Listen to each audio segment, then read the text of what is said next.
Yeah, actually, it's a regular night. Isang gabi na, kumbaga, checking emails, checking videos at YouTube.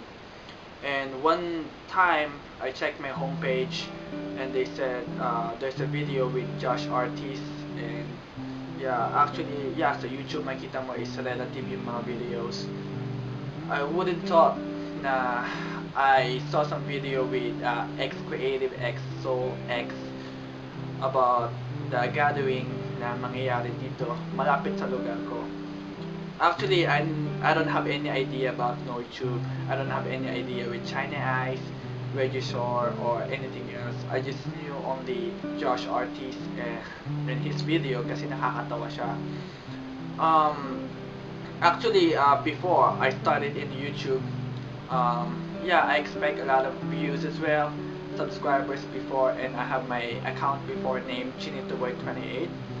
But what happened is, because of the YouTube, di-disclaim niya lahat ng mga videos ko, which nakaka-frustrate sometimes. And yeah, sa totoo talaga, naging boring na sa akin ng YouTube.com before. And nakakawalang gana ng gumawa ng videos. I want to retrieve my videos before, but yeah, it's from my old computers pa nagawa ko before. And yeah, I decided to make Chinitoboy TV, but it seems that yeah, wala na excitement kasi nga nawala na yung mga naging kaibigan ko before sa YouTube. And nakakawalang gana kasi yun nga, yung video mo na napaghirapan mo before ay nawala na lang ganun.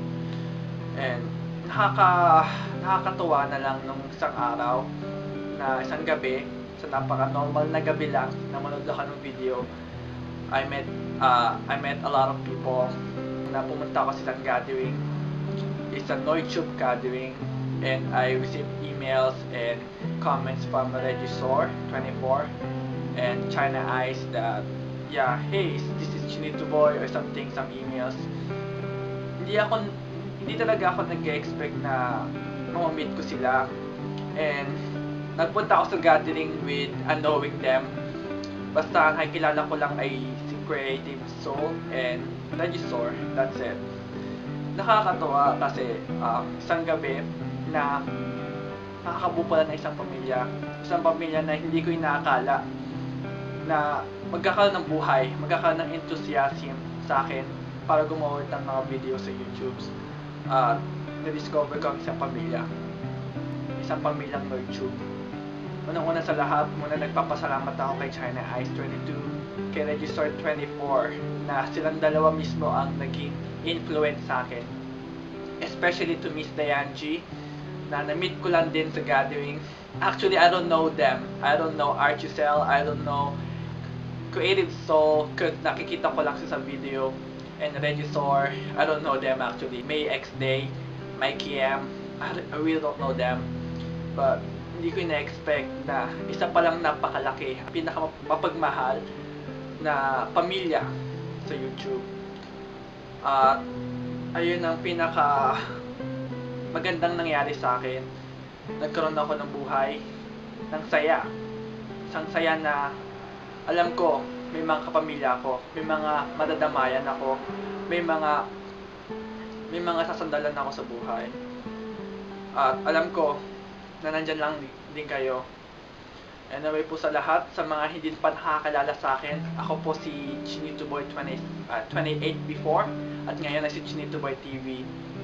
So, maraming pong salamat, YouTubers, NordTube family, you rock my world.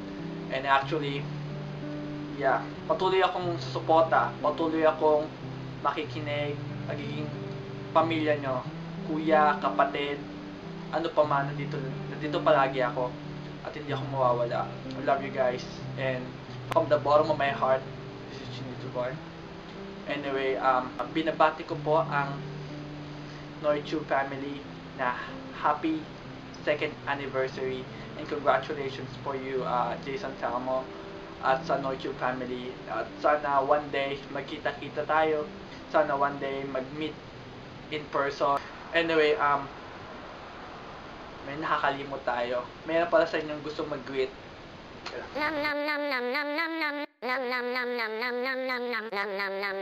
Okay. Yeah, from Chinito Boy and Dr. Serious. Say hi guys.